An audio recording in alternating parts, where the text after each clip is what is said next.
Hello folks, welcome to this week's What's New in Microsoft 365 and Teams for the 17th to the 30th of July. So we've got 2 weeks to cover because I've just had a week off. I'm going to tell you actually where I have been. So let me just pull this over for you. So if anyone is coming to the UK and you guys like a bit of walking, in the southwest we've got this coastal path. It's almost 700 miles long, and I was staying with the family around Torquay and Dawlish area, so just about here. But this route here, look at some of this scenery. So this is just a taste of what it's like, and because our island is tiny, almost in every cove there's a little village or somewhere to go. But the scenery is amazing. If you come here and you catch good weather, because of the way in that area, the countryside, the rolling hills kind of meet the sea, you can see some of that scenery. It's amazing. So if you come to the UK and you like walking, then definitely look out for the southwest coast. You can see around every single little cove there's a little pub or there's something to see or something to do, and you can just go from village to village to village.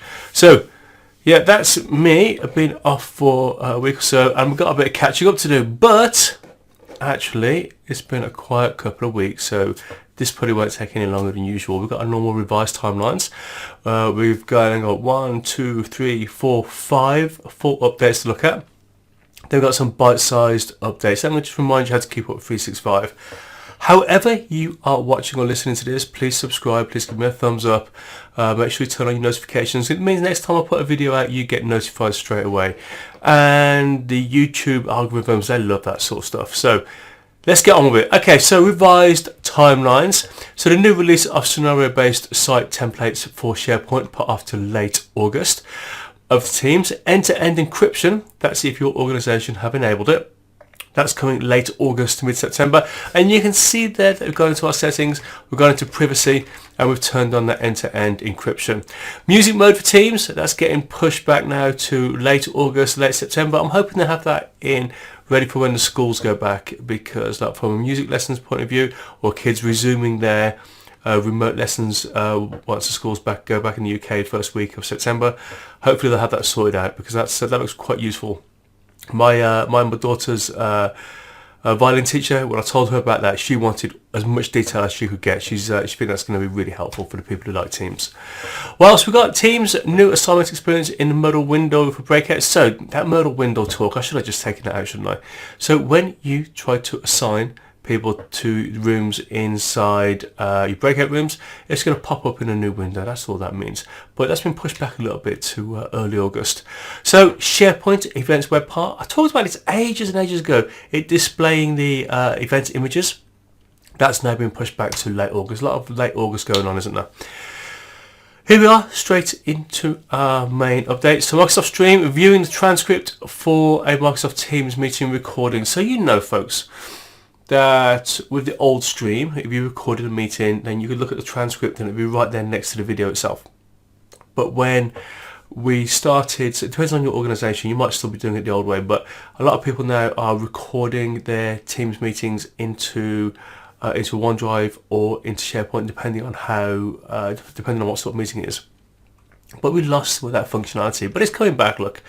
So you can view the transcript for a Teams meeting, assuming that the Teams meeting had transcript turned on, but it appears in the pane right next to the video. You can see here, let's just go back one.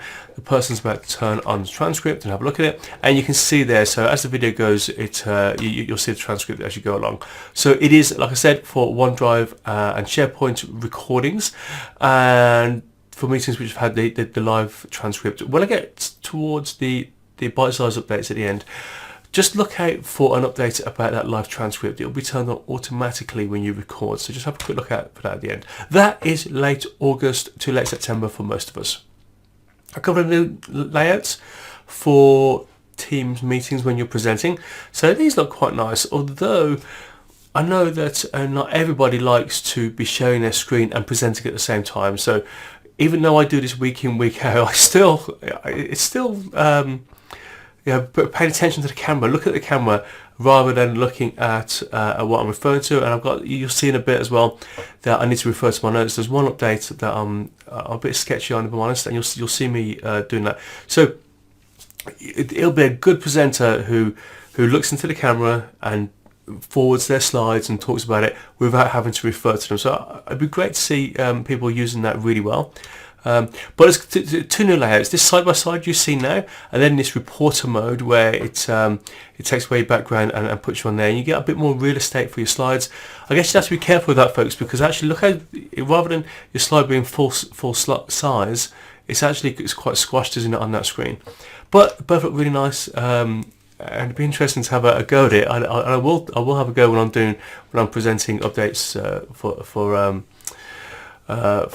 companies. But it'd be interesting to see who gets good at that. So look out for that, August to September. The default native notification settings for new Teams users. So the default at the moment is when you get notified about something inside Teams, it's the Teams system that tells you that's happening. Alternatively, you can say to it that you want to use, say, your Windows or your Mac native alerts. So you get all of your notifications through your Windows system, and there's some benefits to this, though. You get your quiet times and your quiet hours. It respects all that as well. Interestingly, just for new users, the new default is going to be the operating system, whether it's Mac or Windows, and you can see here that you got someone overriding that and changing the way they've got their setup. That's due out late August, early September, Windows, Mac, for anyone who is new to Teams in your organization. Variable playback speed for Teams meetings recordings. So this is for Teams meetings recordings that are saved to OneDrive and to SharePoint. So you're seeing a bit of a theme that they're moving away from Stream to OneDrive and SharePoint version of Stream. So you're going to be able to slow it down. So if the meeting that you presented that you listen to is a little bit fast, or for whatever usability reasons you just want it a little bit slower, you can do that, or you can speed it up. It seems like a good opportunity to accidentally on purpose miss the really dull meeting that you have to go to, and then just watch it back in double speed. I think that's awesome. Due early to late September for most of us. And when I say most of us, folks, so you hear me using that terminology, it's just to simplify the blog and simplify the slides and what I say. Some organisations and some people get the updates early, so that they get an early look at it. But for most people, people are just like in the normal path, and you'll get them. We'll all get them at the same time, a little bit later. So you might hear some people having it, but unless your organisation is pushing updates to you early, then when I talk about most people, you're in that second group. So you'll get it a little bit later. Okay, so Outlook on the web. So Project Moca. So I've got to be honest, folks. I think I covered this very briefly in an update way back.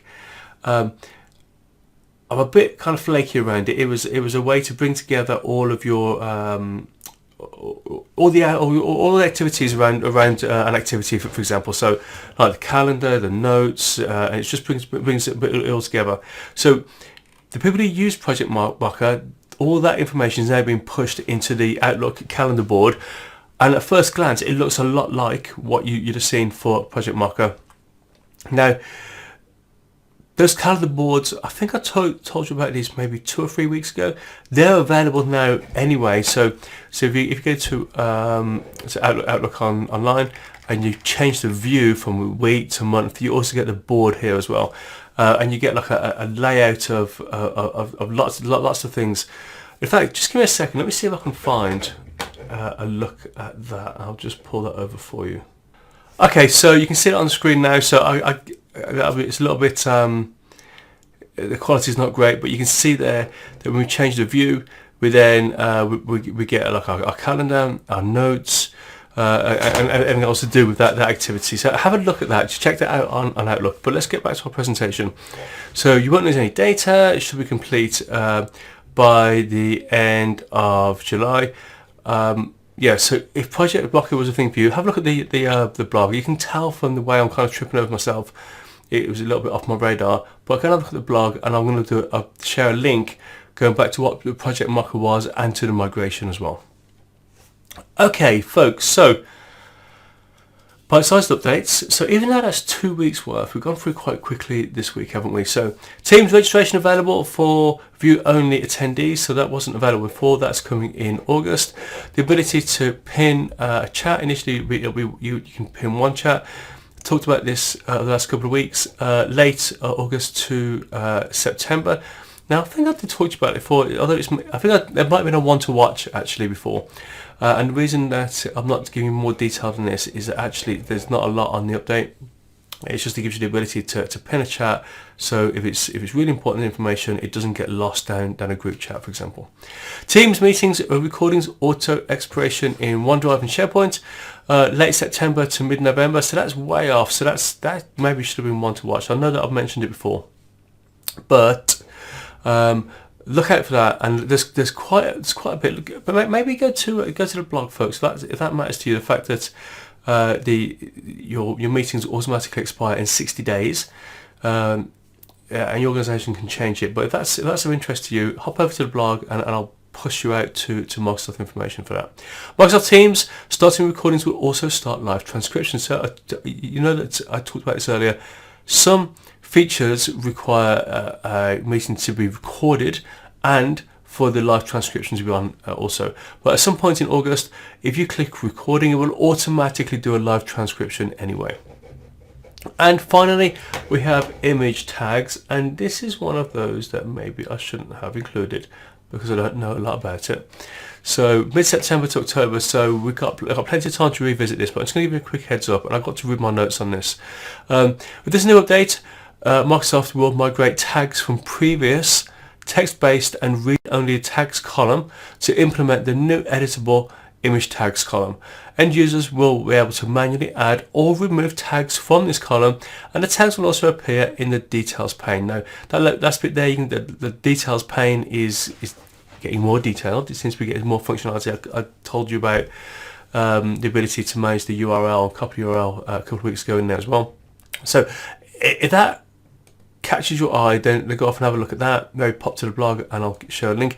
Honestly, I don't. So yes, I get the change, but the experience, the difference it's going to make to the end users, I don't see it off the top of my head. So I'll revisit that, folks, and maybe come back to you about it. Okay, guys. So nice and quick for a 2-week catch up. Remember, you can get updates on Facebook, on Twitter, YouTube, LinkedIn. There's a podcast version of this as well if you prefer that. There's the blog. You can hop over, just do a search for Super Simple 365 and you get more details of all the things I've talked about. Or if you prefer to get this to your inbox, then if you hop over to the blog, or you just look at the notes section of this podcast or this YouTube video, and then you can sign up for that, and then every week you'll get a reading of the version of this that you can just read through in your own time or share with your colleagues maybe. Alright, folks, we are done. Thank you for watching and listening to another session, and I'll see you next week.